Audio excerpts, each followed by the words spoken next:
Hi പ്രിയമുള്ള സുഹൃത്തുക്കളെ, love ജിഹാദ് ഇല്ല എന്ന് ആരോപിക്കുമ്പോഴും വ്യത്യസ്തമായ സ്ഥലങ്ങളിൽ പലപ്പോഴും ലവ് ജിഹാദുകൾ ആരോപിക്കപ്പെടുന്നു.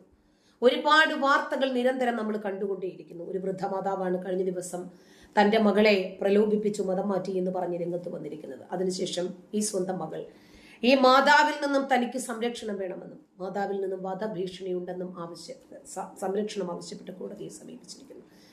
ഇത്രയും വർഷം വളർത്തി വലുതാക്കിയ മാതാപിതാക്കൾ, അവരിൽ നിന്നാണ് തനിക്ക് സംരക്ഷണം വേണ്ടത് എന്ന് മക്കൾ പറഞ്ഞു തുടങ്ങിയിരിക്കുന്നു. അതെ, നമ്മൾ കണ്ടതാണ് ഒരുപാട് അഖിലമാരെ, ഒരുപാട് നിമിഷമാരെ കണ്ടതാണ് നമ്മൾ.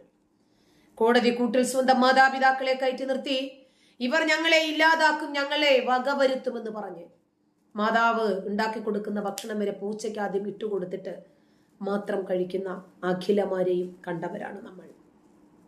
ഇപ്പോൾ ഒരു പക്ഷേ നമ്മൾ എന്തായിരുന്നാലും പ്രകൃതി അങ്ങനെയാണല്ലോ, പണ്ടത്തെ പോലെയല്ല. ഇപ്പോൾ പാടത്ത് ജോലിയും വരമ്പത്ത് കൂലിയും ഒരുപാട് പരിതപിക്കുന്നുണ്ടാകും. ഗിൽറ്റ് ഫീലിംഗ് ഉണ്ടാകുമായിരിക്കും, നമുക്കറിയില്ല. കാരണം ഏതൊരു മനുഷ്യനും ഒരു അപകർഷതാബോധമുണ്ട്. ഞാനത് ചെയ്യേണ്ടിയിരുന്നില്ല. കുറ്റപ്പെടുത്തുന്ന ഒരു മനസ്സില്ലാത്ത ആളുകൾ മനുഷ്യനാണോ എന്ന് പോലും ചിന്തിക്കേണ്ടിയിരിക്കുന്നു. മാതാപിതാക്കൾക്കെതിരെ തിരിയുന്നു പ്രണയക്കിണിയിൽ അകപ്പെട്ട്. പോട്ടെ, പ്രണയക്കിണിയിൽ പെടുത്തുന്ന ആളുകളുടെ മികവും കഴിവും മാത്രം നമ്മളിവിടെ പറഞ്ഞാൽ മതിയോ? പോരാ.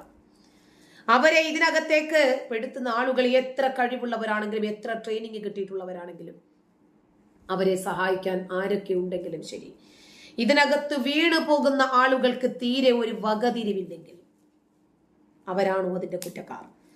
ഇവരെ വീഴ്ത്തിയാൽ ഉടനെ വീഴാൻ കാത്തിരിക്കുന്ന ആളുകൾ അത്രമാത്രം കാമാർത്ഥദാഹത്തോടു കൂടി കാത്തിരിക്കുകയായിരുന്നു ഏതെങ്കിലും ഒരു പയ്യനെ കിട്ടുന്നതിന് വേണ്ടി. ഒരു മുറിയൻ വന്നിട്ട് നീ നല്ല ഭംഗിയുണ്ട്, സുന്ദരിയാണ്, കൊള്ളാലോ, നല്ല കണ്ണുകൾ, നല്ല മൂക്ക്, നല്ല ചുണ്ട്, നല്ല തലമുടി, നല്ല വോയിസ്, സുന്ദരിയാണ് എന്നൊക്കെ പറയുമ്പോഴത്തേക്കിനും ഉടനെ തന്നെ ഒലിപ്പിച്ചുകൊണ്ട് അവന്റെ പിന്നാലെ പോയാൽ വേലി ചാടുന്ന പശുവിന് കോലുകൊണ്ട് മരണം. അങ്ങനെ ഒരുപാട് ഒരുപാട് ഒരുപാട് വാർത്തകൾ ഈ കഴിഞ്ഞ ഇടകളിലായി നമ്മുടെ നാട്ടിൽ നിരന്തരം റിപ്പോർട്ട് ചെയ്യപ്പെട്ടുകൊണ്ടിരിക്കും. ഇപ്പോഴിതാ ഇന്ന് വന്ന മറ്റൊരു വാർത്ത ജാർഖണ്ഡിൽ നിന്നാണ്. ജാർഖണ്ഡിലെ സാഹിബ് ഗഞ്ചിൽ മുഹമ്മദ് ഫിറോസിന്റെ അറസ്റ്റോടുകൂടി പുതിയ ഒരു ലവ് ജിഹാദ് കേസ് കൂടി ചരിത്രങ്ങളിൽ ഇടം പിടിക്കുകയാണ്. ഒരു ഹിന്ദു യുവതിയെ വിവാഹം കഴിക്കുന്നതിന് വേണ്ടി തന്റെ യഥാർത്ഥ ഐഡന്റിറ്റി മറച്ചു വെച്ചതിന്റെ പ്രതിക്കെതിരെ കുറ്റം ചുമത്തിയിട്ടുമുണ്ട്.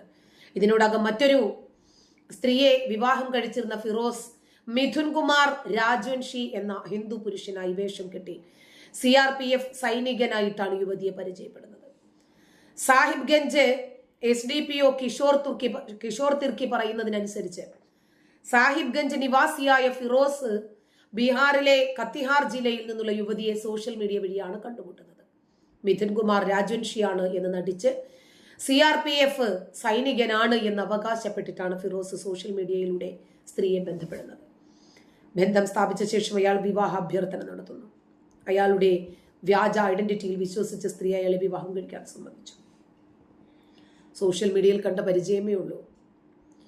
ഉടനെ തന്നെ അവനുമായി വിവാഹം കഴിക്കാൻ തയ്യാറെടുക്കുന്നു. ഇത് അവന്റെ കഴിവാണോ ഇവരുടെ കഴിവുകേടാണോ എന്ന് ഇനിയെങ്കിലും ചാടിപ്പോകാൻ തയ്യാറായിരിക്കുന്ന ആളുകളൊന്ന് മനസ്സിലാക്കുക. അവരെ പഴിചാരി രക്ഷപ്പെടാൻ ശ്രമിക്കുമ്പോൾ കുട്ടികൾ മര്യാദയ്ക്ക് നോക്കി നടക്കായിട്ട് എവിടെയെങ്കിലും തട്ടി വീണ് കഴിഞ്ഞാൽ ഉടനെ ആ പലകയിലും കല്ലിലും മതിലും ഒക്കെ പോയി അടി കൊടുത്തിട്ട് കുട്ടികളുടെ തെറ്റാണെന്ന് കുട്ടികൾക്ക് മനസ്സിലാക്കി കൊടുക്കാത്ത മാതാപിതാക്കളാണല്ലോ മക്കളെ വളർത്തി വലുതാക്കുന്നത്. എന്തായിരുന്നാലും ഈ ഫിറോസിന്റെ ആദ്യത്തെ ഭാര്യ നിഖത് പർവീൻ തന്റെ ഭർത്താവിന്റെ രണ്ടാം വിവാഹം കണ്ടെത്തി. അവൾ അതിനെ ശക്തമായി എതിർത്തു, പോലീസിൽ പരാതി നൽകുകയും ചെയ്തു.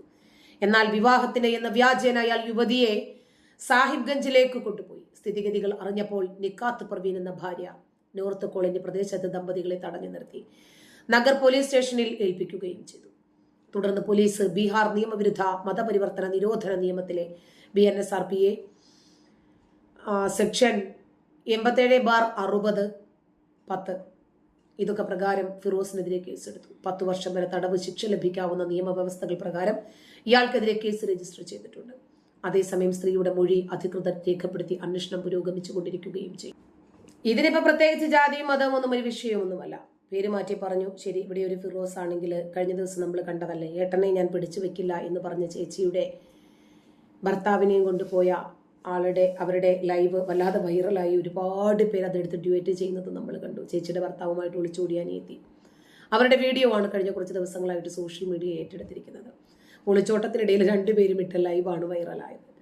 ഇപ്പോൾ സൈബർ ഇടങ്ങളിൽ മുഴുവനും പ്രചരിച്ചുകൊണ്ടിരിക്കുന്നത് പെൺകുട്ടിയുടെ മറ്റൊരു വീഡിയോ കൂടിയാണ്. താൻ സാലറി കിട്ടുന്നതിന് വേണ്ടി കാത്തിരിക്കുകയാണെന്നും കിട്ടിയാൽ ഉടനെ തന്നെ ചേച്ചിയുടെ ഭർത്താവ് എന്ന ഏട്ടനുമായിട്ട് ഞാൻ പോകുമെന്നുമാണ് ഇവർ വീഡിയോയിൽ പറയുന്നത്. ഏട്ടനെ ഞാൻ പിടിച്ചു വയ്ക്കത്തൊന്നുമില്ല, എപ്പോൾ വേണമെങ്കിലും ചേച്ചിക്ക് വന്ന് കാണാം, എൻ്റെ ഇഷ്ടത്തിന് എനിക്ക് ജീവിക്കണം, ഞാൻ എൻ്റെ ജീവിതമാണ് ജീവിക്കുന്നതെന്നും ഇവർ പറയുന്ന വീഡിയോ ഉണ്ട്. ചേച്ചിക്ക് എപ്പോൾ വേണമെങ്കിലും ചേട്ടനെ കാണാം, ഞങ്ങൾ അത്ര ഇഷ്ടപ്പെട്ടവരാണ്, ഞങ്ങളുടെ പിന്നാലെ വരരുത്, എൻ്റെ ഇഷ്ടത്തിന് എനിക്ക് ജീവിക്കണം, ഇതാണ് അവർ ആ വീഡിയോയ്ക്കകത്ത് മൊത്തത്തിൽ പറഞ്ഞുകൊണ്ടിരിക്കുന്നത്. എന്നാൽ ഇവരെ ഉപേക്ഷിച്ച് ഇവർ മുങ്ങി എന്ന വാർത്തയും സമൂഹ മാധ്യമങ്ങളിൽ പ്രചരിക്കുന്നുണ്ട്. പൈസയൊക്കെ തീർന്നു, മൊബൈലൊക്കെ വിറ്റു, നാട്ടിലേക്ക് മടങ്ങി വരുന്നതിന് മുമ്പ് തന്നെ അയാൾ പോയി. ഗുരുവായൂരായിരുന്നു. ഇവിടുന്ന് പോലീസ് സ്റ്റേഷനിൽ വിവരം അറിയിച്ചിട്ടുണ്ട്. അച്ഛനും അമ്മയും എന്നെ വേണ്ടാന്ന് പറഞ്ഞു, ഏട്ടനെ ഉപേക്ഷിച്ചു, ഇനി അനാഥാലയത്തിലേക്ക് പോകും, മുസ്ലിമായി മതപരിവർത്തനം ചെയ്യും. ഇതൊക്കെയാണ് ഈ പെൺകുട്ടി പറയുന്ന രീതിയിലുള്ള ഒരു ശബ്ദ സന്ദേശം. ഇനി ഇവർ പറഞ്ഞതാണോ, ആരെങ്കിലും അതിനെ ഇമിറ്റേറ്റ് ചെയ്തിട്ട് വെറുതെ ഉണ്ടാക്കിയതാണോ മിമിക്രിക്കാരറിയില്ല. ഇതിൻ്റെ വാസ്തവം എന്താണ് എന്ന് ആർക്കും അറിയത്തില്ല. ഇത് സോഷ്യൽ മീഡിയയാണ്. പലപ്പോഴും മാതാപിതാക്കളില്ലാത്ത പോസ്റ്റുകൾ, മാതാപിതാക്കളില്ലാത്ത വീഡിയോകൾ, മാതാപിതാക്കളില്ലാത്ത വാർത്തകൾ ഇങ്ങനെ സോഷ്യൽ മീഡിയയിൽ പരതി നടക്കാറുണ്ട്. ഇതും ഒരു പക്ഷേ എന്തിൻ്റെ പരിധിയിലാണ് വരുന്നത് എന്ന് നമ്മൾ ആലോചിക്കണം. നമ്മൾ കഴിഞ്ഞ ദിവസം കണ്ട മറ്റൊരു വൈറൽ വാർത്തയുണ്ടായിരുന്നു. കൊല്ലം കടയ്ക്കലിൽ ഗർഭിണിയായ ഒരു 19 വയസ്സുകാരി കൊല്ലപ്പെട്ട നിലയിൽ കണ്ടെത്തിയത്. ഭർത്താവിൻ്റെ പേര് മാഹീൻ എന്നായിരുന്നു. അയാൾ ഒളിവിലുമായിരുന്നു. കൊല്ലം ജില്ലയിലാണ് കടയ്ക്കലിൽ 19 വയസ്സുകാരി വീട്ടിലാണ് മരിച്ച നിലയിൽ കണ്ടെത്തിയത്. കടയ്ക്കൽ പാട്ടിവളവ് ചരുവിള പുത്തൻ വീട്ടിൽ ശ്രുതി എന്ന പെൺകുട്ടിയാണ് മരിച്ചത്. 2 മാസം മുമ്പാണ് പുനയം സ്വദേശിയായിട്ടുള്ള മാഹീൻ മുഹമ്മദിനെ ഇവരെ പ്രണയിക്കുന്നതും വിവാഹം കഴിക്കുന്നതുമൊക്കെ. ശ്രുതി ഗർഭിണിയാണ്. മയക്കുമരുന്ന് ഉൾപ്പെടെയുള്ള നിരവധി ക്രിമിനൽ കേസുകളിൽ പ്രതിയാണ് ഈ മാഹീൻ മുഹമ്മദ്. നാർക്കോട്ടിക് ജിഹാദ്, ലവ് ജിഹാദ്, ഇതൊക്കെ നമ്മുടെ നാട്ടിൽ നിരന്തരമുണ്ട്. സൂക്ഷിച്ചാൽ ദുഃഖിക്കേണ്ട. മൂല്യബോധവും ധർമ്മവും പഠിപ്പിക്കാതെ കുട്ടികളെ വളർത്തുന്നത് കൊണ്ടാണോ, അതോ പരസ്പരം ആളെ തിരിച്ചറിയാൻ കഴിയാതെ, പക്വമായിട്ടുള്ള തീരുമാനമെടുക്കാൻ കഴിയാതെ, ഇതിൻ്റെ വരും വരായികകളെ കുറിച്ച് അന്വേഷിക്കാൻ കഴിയാതെ കുട്ടികൾ ഇതിലേക്ക് വീണു പോകുന്നതാണോ? ഇനി അങ്ങനെയാണെങ്കിൽ പോലും ഇത്തരം ധാരാളം അനുഭവസ്ഥരുടെ തുറന്നു പറച്ചിലുകൾ ഉള്ളപ്പോഴെങ്കിലും ഇവർക്ക് എന്തുകൊണ്ടാണ് ഇത് മനസ്സിലാക്കാൻ സാധിക്കാതെ പോകുന്നത്? ഇപ്പോഴും വാലും തുമ്പും ഒന്നും ഇല്ലാതെ കിടക്കുന്ന ഇതുപോലത്തെ ധാരാളം കേസുകളുണ്ട്. തിരോധാനങ്ങളാണോ, ലവ് ജിഹാദാണോ, സിറിയയിലേക്ക് പോയതാണോ, എന്തായിരുന്നാലും തിരോധാനം എന്ന രൂപത്തിലാണ് അത്തരം കേസുകളൊക്കെ വരുന്നത്. പലപ്പോഴും ഈ കാണാതായ പെൺകുട്ടികളെ അവിടെ കണ്ടു, ഇവിടെ കണ്ടു, മറ്റടുത്ത് കണ്ടു എന്നൊക്കെ പറയുന്നത് കേൾക്കാം. നമുക്കറിയാം, പത്തനംതിട്ട വെച്ചുച്ചിറ കൊല്ലമുളയിലെ വീട്ടിൽ നിന്ന് 6-7 വർഷം മുമ്പ് കാണാതായ 6 വർഷം 2018 കാണാതാകുന്നത്. 18, 19, 20, 25. അതായത് ഇത്രയും വർഷമായിട്ട് പെൺകുട്ടിയെ കാണാനില്ല. 6 വർഷമായിട്ട് പെൺകുട്ടി എവിടെയാണെന്ന് അറിയില്ല. കോളേജ് വിദ്യാർത്ഥിനിയാണ് ജസ്ന. ഇത് ജീവനോടുണ്ടോ ഇല്ലേ? അന്വേഷണ ഏജൻസികൾക്ക്, CBIകൾക്ക് ഇവർക്കൊന്നും കണ്ടെത്താൻ കഴിഞ്ഞിട്ടില്ല ഇതുവരെ. ആളുകളെ കാണാതാകുന്ന കേസുകളിൽ 7 വർഷത്തിനുള്ളിൽ കണ്ടെത്താൻ സാധിച്ചിട്ടില്ലെങ്കിൽ മരണപ്പെട്ടതായിട്ട് കണക്കാക്കാമെന്നാണ് ഭാരതീയ ന്യായ സംഹിത പറയുന്നത്. അതായത് 1 വർഷം കൂടി കഴിഞ്ഞാൽ ഈ പെൺകുട്ടി മരണപ്പെട്ടതായിട്ട് കരുതണം. ആലപ്പുഴ പുന്നപ്രയിലെ മണൽപ്പരപ്പിൽ കൂട്ടുകാർക്കൊപ്പം കളിക്കുന്നതിനിടയിൽ കാണാതായ രാഹുൽ രാജിന്റെ തിരോധാന കേസ് അന്വേഷിച്ച് പോലീസും CBIയും പരാജയപ്പെട്ടിരുന്നു.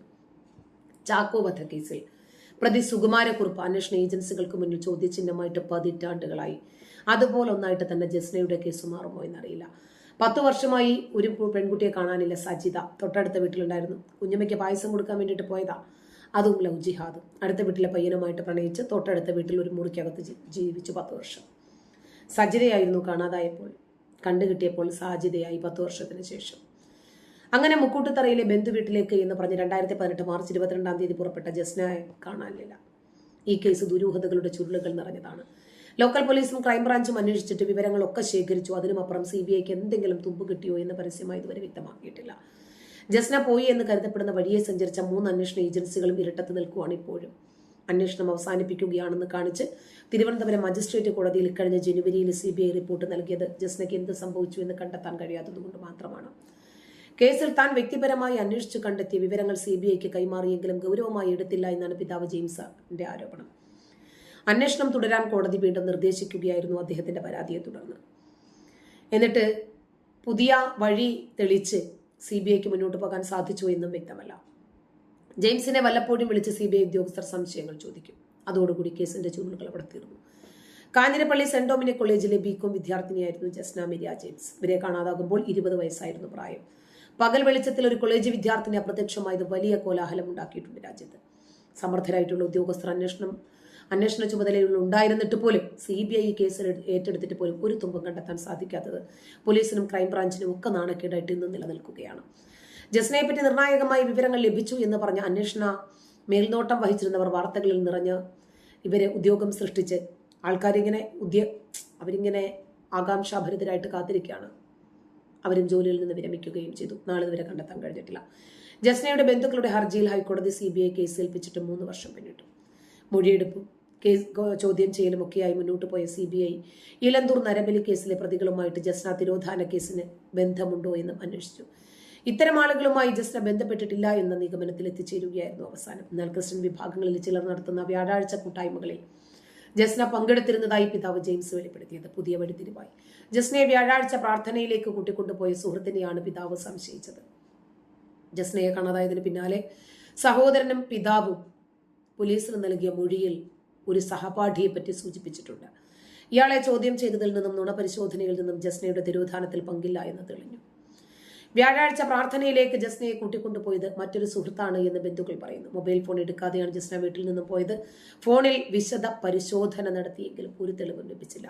ഈ കേസിന് വേണ്ടി പ്രത്യേക സൈബർ ടീമിനെ നിയോഗിച്ച് ലക്ഷത്തിലേറെ ഫോൺ കോളുകളും മെസ്സേജുകളും ഒക്കെ പരിശോധിച്ചു. സംശയിക്കത്തക്കതായിട്ടൊന്നും കിട്ടിയില്ല. ജസ്നയുടെ സഞ്ചാരപാത, ഫോൺ വിവരങ്ങൾ, സൗഹൃദങ്ങൾ, വസ്ത്രങ്ങൾ, പുസ്തകങ്ങൾ, വീട്ടിലെ സാഹചര്യങ്ങൾ തുടങ്ങിയവയൊക്കെ പരിശോധിച്ച CBI അവസാനം എത്തി നിൽക്കുന്നത് ലോക്കൽ പോലീസ് ക്രൈംബ്രാഞ്ച് കണ്ടെത്തലുകളിൽ തന്നെയാണ്.